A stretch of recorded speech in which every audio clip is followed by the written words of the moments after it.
আসসালামু আলাইকুম ওয়া রাহমাতুল্লাহি ওয়া বারাকাতুহু।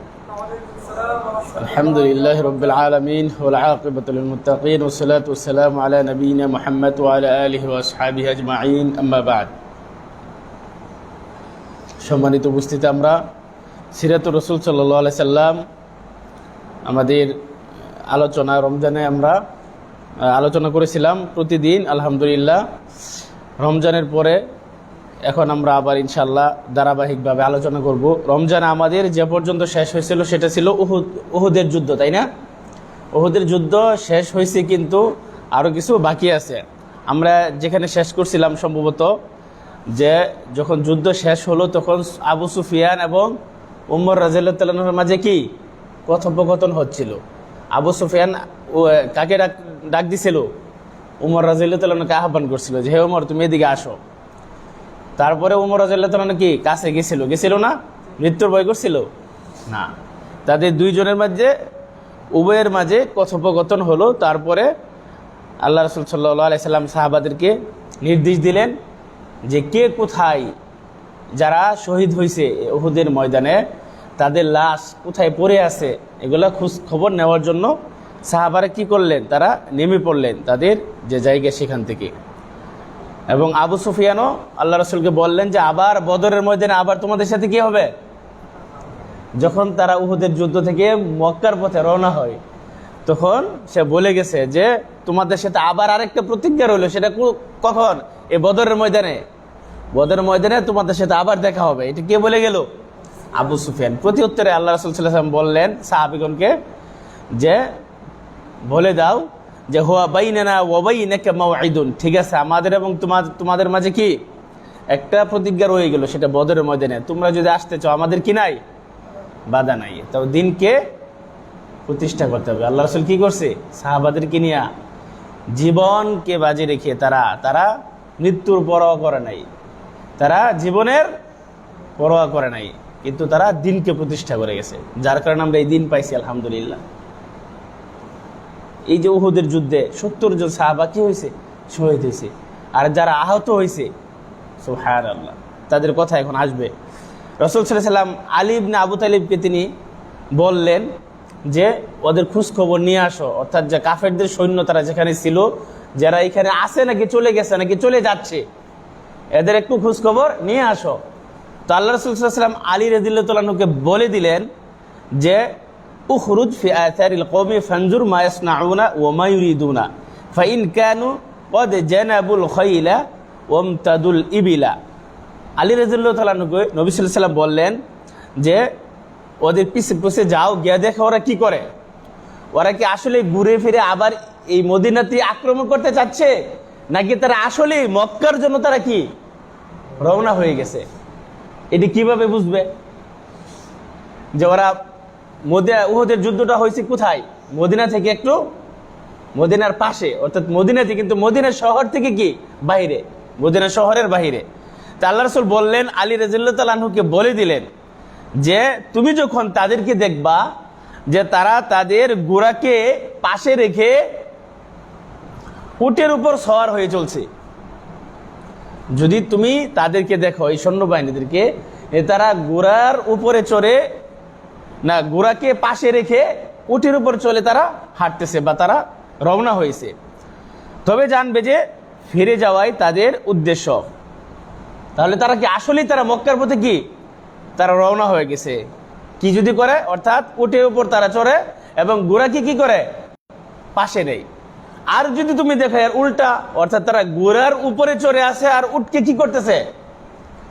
হাঁকিয়ে নিয়ে যাচ্ছে। বা যদি এরকম যদি দেখো, তাহলে বুঝবে যে তারা কি তারা মদিনাতে আক্রমণ করবে। বুঝতে পারছেন? যদি তারা উটের উপর চড়ে ঘোড়াকে পাশে রেখে যায়, তাহলে বোঝা গেল তারা কোথায় যাচ্ছে? মক্কা যাচ্ছে। আর যদি তারা ঘোড়ার উপর চড়ে উটকে নিয়ে যাচ্ছে, তাহলে বোঝা গেল তারা কোথায় আক্রমণ করবে?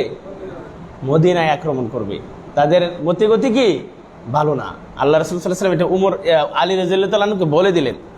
আলী রাদিয়াল্লাহু তাআলা আনহু তিনি গিয়ে যখন দেখলেন, তারপরে দেখে এসে আল্লাহ রাসূল সাল্লাল্লাহু আলাইহি ওয়াসাল্লাম সংবাদ দিলেন, বললেন যে না, আমি পিছনে বের হয়ে দেখি যে তারা ঘোড়াকে পাশে রেখে উটের ওপর কি চড়ে যাচ্ছে।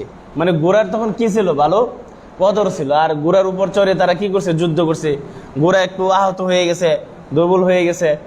যাই হোক, তো যখন আলী রাদিয়াল্লাহু তাআলা দেখলেন যে তারা কি উটের উপর চড়ে ঘোড়াকে হাঁকিয়ে নিয়ে যাচ্ছে, তার মানে তারা মক্কার পথে রওনা হয়ে গেছে।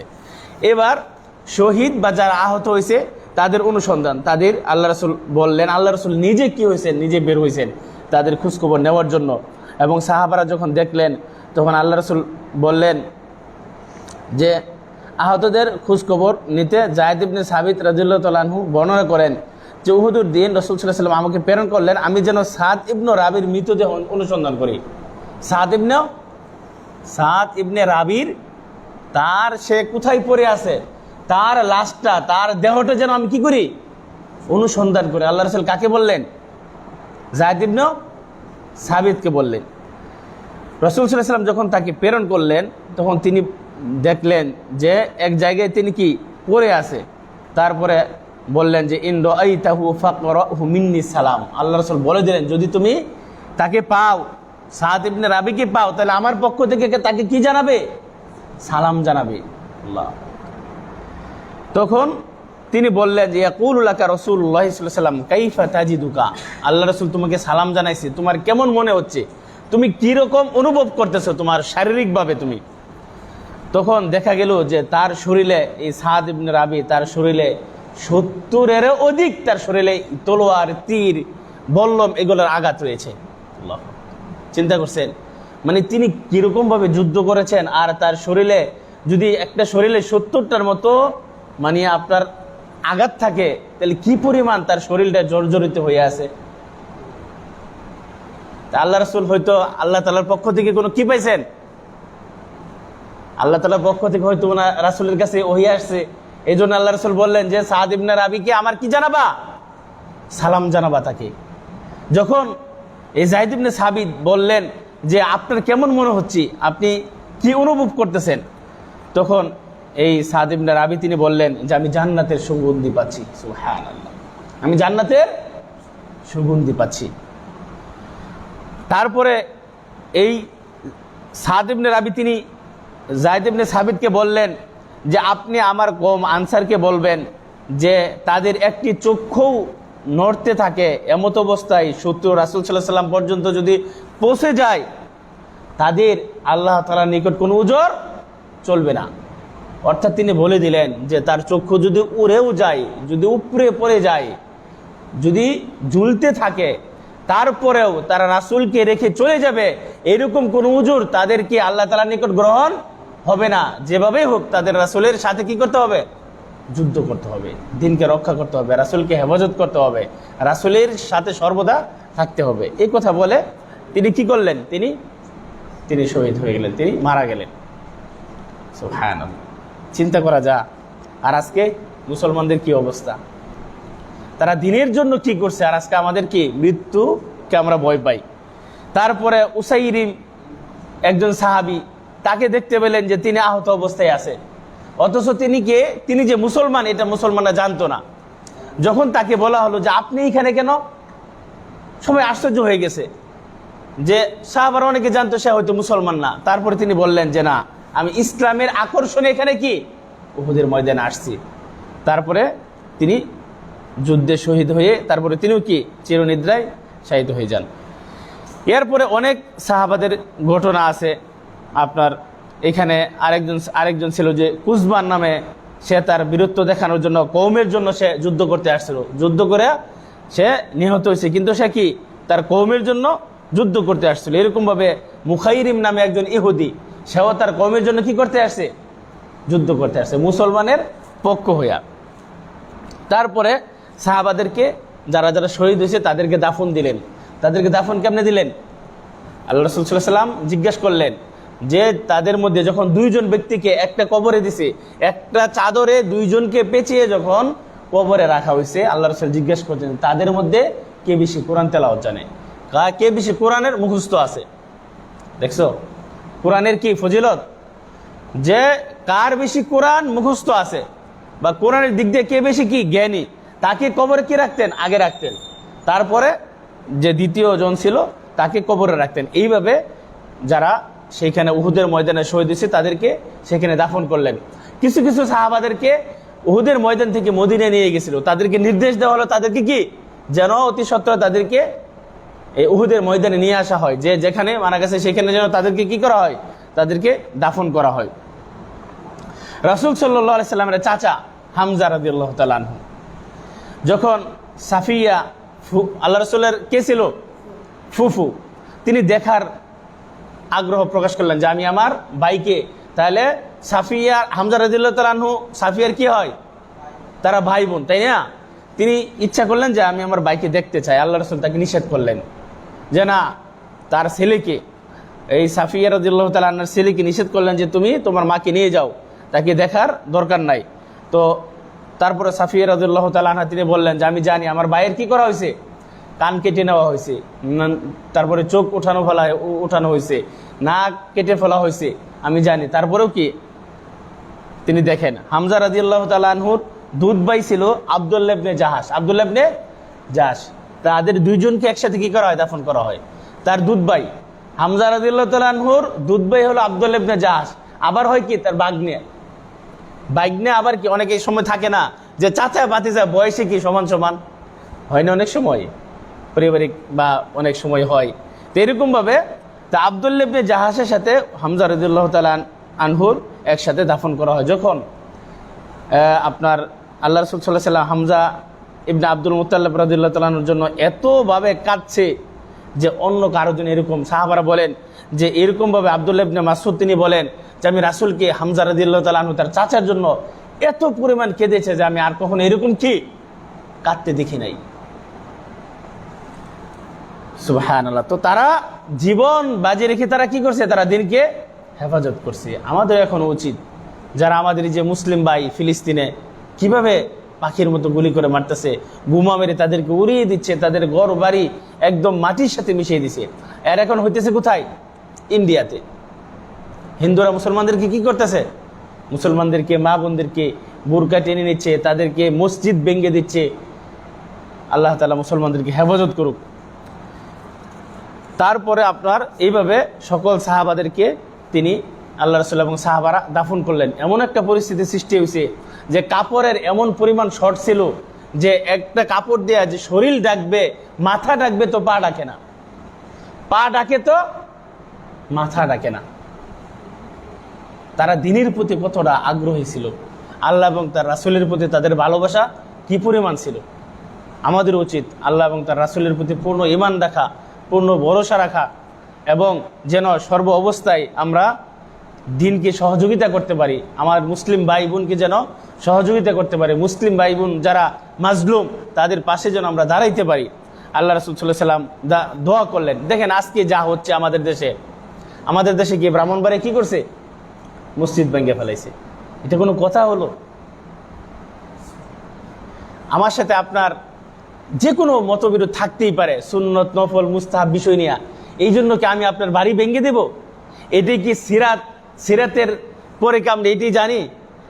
এরাও তো রাসূলের উম্মত, এরাও তো আল্লাহ তাআলার বান্দা, এরাও কোরআন পড়ে, এরাও হাদিস পড়ে।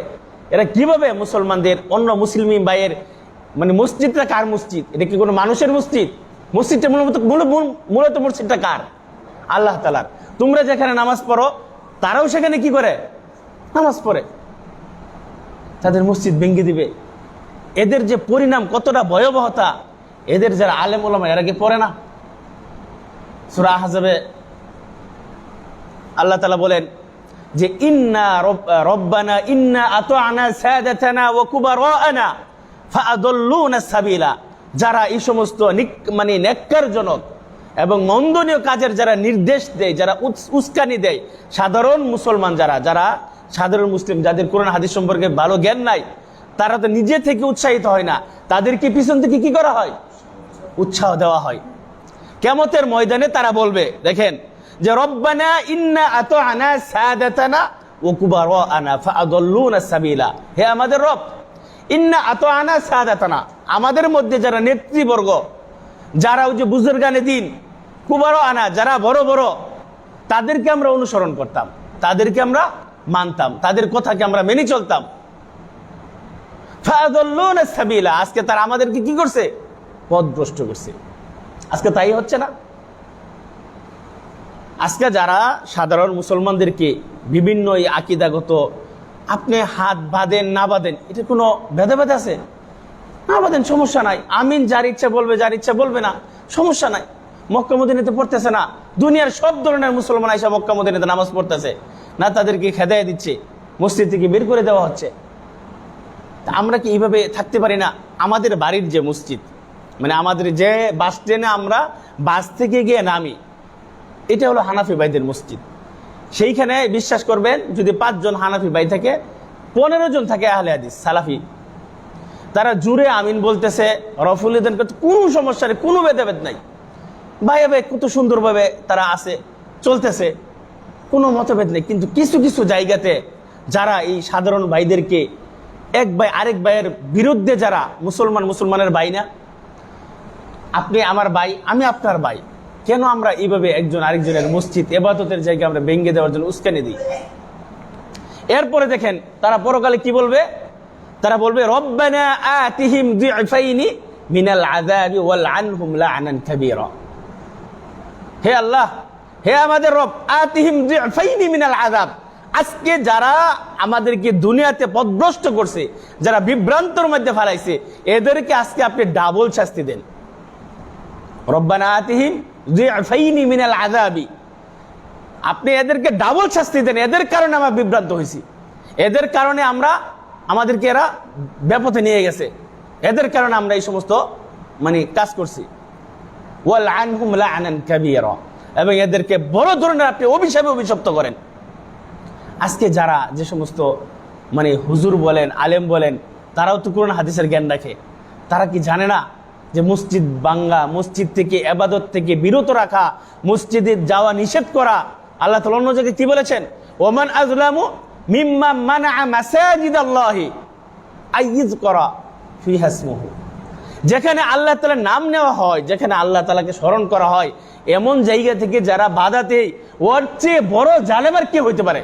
কে বলতেছে? আল্লাহ তাআলা বলতেছে যে ওমান আযলামু মিম্মা মানাআ মাসাজিদাল্লাহ, যে আল্লাহ তাআলার মসজিদ থেকে মানুষকে বাধা দেয়, আল্লাহকে স্মরণ করা থেকে, তার ইবাদত করা থেকে, এর চেয়ে বড় জালেমের কে আছে? আর আজকে মুসলিম ভাই আরেক মুসলিম ভাইয়ের মসজিদ ভেঙে দিচ্ছে, তাকে মসজিদ থেকে বের করে দিচ্ছে, বলছে তোমার মসজিদে আসার দরকার নাই, মসজিদে আসলে আমাদের মতোই সালাত পড়তে হবে। চিন্তা করে, ওয়া আন্নাল মাসাজিদ লিল্লাহি ফালা তাদউ মা'আল্লাহি আহাদা, নিশ্চয় মসজিদগুলো কার ঘর? আল্লাহ তাআলার জন্য। ফালা তাদউ মা'আল্লাহি আহাদা, তোমরা আল্লাহ তাআলার সাথে কাউকে ডেকো না। আজকে আল্লাহ তাআলার সাথে যারা বলেন, আমাদের যারা সালাফি ভাই বা যারা মানহাজের, তারা কি শিরিক করে? তারা কি মাজারে যায়? তারা কি বিদআতের সাথে সম্পৃক্ত? তাহলে যদি বলেন, তাহলে কোরআন সুন্নাহ অনুযায়ী এরা শিরিক, যে শিরিক গুনাহ আল্লাহ তাআলা স্পষ্ট বলে দিয়েছেন তিনি ক্ষমা করবেন না, মাফ করবেন না। আর